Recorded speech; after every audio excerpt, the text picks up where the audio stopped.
ചോദ്യങ്ങളിൽ അമർഷമുണ്ടാകുമ്പോൾ ചോദ്യം ചോദിക്കുന്നവനെ ഒറ്റയടിക്ക് തീവ്രവാദി ചാപ്പുകുത്താൻ ശ്രമിക്കുന്നത് എന്ത് രാഷ്ട്രീയമാണ്? മലപ്പുറത്തെ SNDPക്ക് സ്ഥാപനങ്ങൾ തുടങ്ങാൻ കഴിയുന്നില്ല എന്നതാണ് വെള്ളാപ്പള്ളിയുടെ പ്രശ്നം. എന്നാൽ കഴിഞ്ഞ 9 വർഷവും LDFിനൊപ്പം നിന്നിട്ട് അതിന് സാഹചര്യം കിട്ടിയില്ലേ എന്ന് ചോദിക്കുമ്പോൾ വെള്ളാപ്പള്ളി ആദ്യം മൈക്ക് തട്ടിമാറ്റി. സർക്കാരിന്റെ പിണറായി വിജയൻ സർക്കാരില്ല, ഇപ്പോഴത്തെ അല്ല, അന്ന് ഞങ്ങള് 9 വർഷത്തിനിടെ നോക്കിയില്ലേ? 9 വർഷത്തിനിടെ നോക്കിയില്ലേ? 9 വർഷത്തിനിടെ നാളായി നിങ്ങൾ തുടങ്ങിയിട്ട് 9 വർഷത്തിനിടെ നോക്കിയില്ലേ? കുറെ നാളായി തുടങ്ങിയിട്ട് ഈ CPI തോൽവിയുടെ മുഴുവൻ ഇന്ന് ആ മാധ്യമപ്രവർത്തകനെ തീവ്രവാദിയാക്കുന്നു.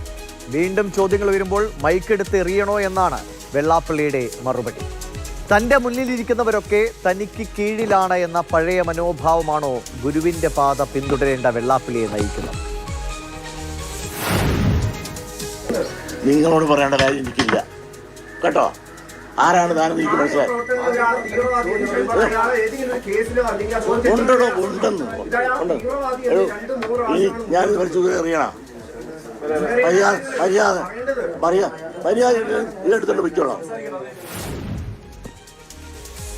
സ്വസമുദായത്തിലുള്ളവർക്ക് പഠിക്കാനുള്ള സാഹചര്യമില്ല എന്നതാണോ വെള്ളാപ്പള്ളിയെ പ്രകോപിതനാക്കുന്നത്? അല്ല, മറിച്ച് സ്ഥാപനങ്ങൾ തുടങ്ങാൻ കഴിയാത്തതിലുള്ള അമർഷമാണത്. കേരളത്തിൽ ഏത് സമുദായ സംഘടനകളുടെയും വിദ്യാഭ്യാസ സ്ഥാപനങ്ങളിൽ ആ വേർതിരിവുകളൊന്നുമില്ലാതെ തന്നെയാണ് ആളുകൾ ഇന്നേ വരെ വിദ്യാഭ്യാസം നേടിയിട്ടുള്ളത്. അതിനാൽ ഒരു സമുദായത്തിനും വിദ്യാഭ്യാസം നിഷേധിക്കപ്പെടുന്ന സാഹചര്യം ഇല്ല തന്നെ. വസ്ത്രം നോക്കിയും പേര് നോക്കിയും മനുഷ്യരെ തീവ്രവാദിയാക്കാൻ ശ്രമിക്കുന്ന വെള്ളാപ്പള്ളി ആർക്കു വേണ്ടിയാണ് ഈ നിലപാടെടുക്കുന്നത്? വസ്ത്രം നോക്കിയാൽ അറിയാമെന്ന് ഒരിക്കൽ പറഞ്ഞത് നമ്മുടെ പ്രധാനമന്ത്രി തന്നെയാണ്. അന്ന് ഉറഞ്ഞു തുള്ളിയ CPM ഇന്ന് വെള്ളാപ്പള്ളിയോട് സ്നേഹം ചൊരിയുന്നു. വെള്ളാപ്പള്ളിയെ വാഹനത്തിൽ കയറ്റിയതിൽ ഒരു തെറ്റുമില്ല എന്ന് പറയുന്ന പിണറായി വിജയൻ നൽകുന്ന ആത്മവിശ്വാസമാണോ വെള്ളാപ്പള്ളിയെ ഇങ്ങനെ പരിധി വിടാൻ പ്രേരിപ്പിക്കുന്നത്?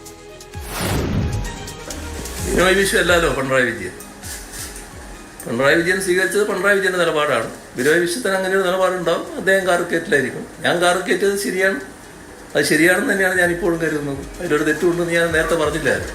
ആ നിലപാട് തന്നെയാണ് എനിക്കിപ്പോൾ ഉള്ളത്. അതിന്റെ സാഹചര്യം ഞാൻ പറഞ്ഞിട്ടുണ്ട്. എന്നാൽ വെള്ളാപ്പള്ളി അല്ല LDF എന്ന് ഓർമ്മപ്പെടുത്തുന്നുണ്ട് ബിനോയ് വിശ്വം. വെള്ളാപ്പള്ളി നടത്തുന്ന വിദ്വേഷ പ്രചാരണത്തിന് പിന്നിൽ മുഖ്യമന്ത്രി പിണറായി വിജയനാണ് എന്ന് പ്രതിപക്ഷ നേതാവ് VD സതീശൻ ആരോപിക്കുന്നു.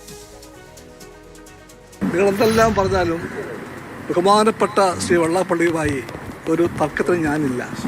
അത് അദ്ദേഹത്തിന് വിടുന്നു. LDFനോ ഏതെങ്കിലും പാർട്ടിക്കോ മാർക്കിടാനോ തെറ്റ് ശരിയും പറയാനോ ഞങ്ങളാരും വെള്ളാപ്പള്ളിയെ ഏൽപ്പിച്ചിട്ടില്ല. വെള്ളാപ്പള്ളി അല്ല LDF. അതുകൊണ്ട് ഇത്തരം കാര്യങ്ങളിലൊന്നും വെള്ളാപ്പള്ളിയുടെ ഒരു ഉപദേശവും കാത്തിരിക്കുന്നില്ല. എത്ര ഹീനമായ വർഗീയതയാണ് ഈ പറയുന്നത്. വിദ്വേഷത്തിന്റെ പ്രചരണമാണ് നടത്തുന്നത്. സംഘപരിവാർ നടത്തുന്ന അതേ വിദ്വേഷ പ്രചരണമാണ് മുഖ്യമന്ത്രി പിണറായി വിജയന്റെ നേതൃത്വത്തിൽ ഈ പറയുന്ന ആളുകൾ നടത്തുന്നത്. മുഖ്യമന്ത്രിയുടെ കാറിൽ കയറി നടക്കുന്ന ആളുകളാണ് ഇത് പറയുന്നത്. ഈ വർഗീയ പ്രചരണം തെരഞ്ഞെടുപ്പിന് മുമ്പും തെരഞ്ഞെടുപ്പിന് ശേഷവും കേരളത്തിൽ ഉണ്ടാക്കാൻ ശ്രമിക്കുന്നത് മുഖ്യമന്ത്രി പിണറായി വിജയനാണ്. മലപ്പുറത്തെയും മുസ്ലിം ലീഗിനെയും ശത്രുപക്ഷത്ത് നിർത്തിയുള്ള വെള്ളാപ്പള്ളിയുടെ നീക്കങ്ങൾ ഇപ്പോൾ തുടങ്ങിയതല്ല. പലതവണ വെള്ളാപ്പള്ളിയിൽ നിന്നും ഇത്തരം വിഷമിക്കുന്ന പ്രതികരണങ്ങൾ ഉണ്ടായിട്ടുണ്ട്. മുസ്ലിം സമുദായത്തെ ഈഴവർക്കെതിരെ തിരിക്കുന്നത് മുസ്ലിം ലീഗാണ് എന്നാണ് വെള്ളാപ്പള്ളി പറയുന്നത്. വാക്കുകൾ അതിരുവിട്ടപ്പോൾ മുസ്ലിം സംഘടനകളെല്ലാം തന്നെ ഇപ്പോൾ വെള്ളാപ്പള്ളിയുടെ എതിർപക്ഷത്ത് നിൽക്കുന്നു. കേരളത്തിന്റെ സാമൂഹ്യ അന്തരീക്ഷത്തെ ബാധിക്കാതെ ഭിന്നതകൾ പരിഹരിക്കേണ്ട രാഷ്ട്രീയ നേതൃത്വങ്ങൾ, പ്രത്യേകിച്ചും ഭരണപക്ഷം, ഇതിൽ രാഷ്ട്രീയ നേട്ടമാണോ ഉന്നം വയ്ക്കുന്നത്? വരാൻ പോകുന്ന നിയമസഭാ തിരഞ്ഞെടുപ്പിൽ സംഭവിക്കാൻ പോകുന്ന ജാതി മത ധ്രുവീകരണങ്ങൾക്ക് ആക്കം കൂട്ടുകയാകും ഇതിന്റെ എല്ലാം അനന്തരഫലം.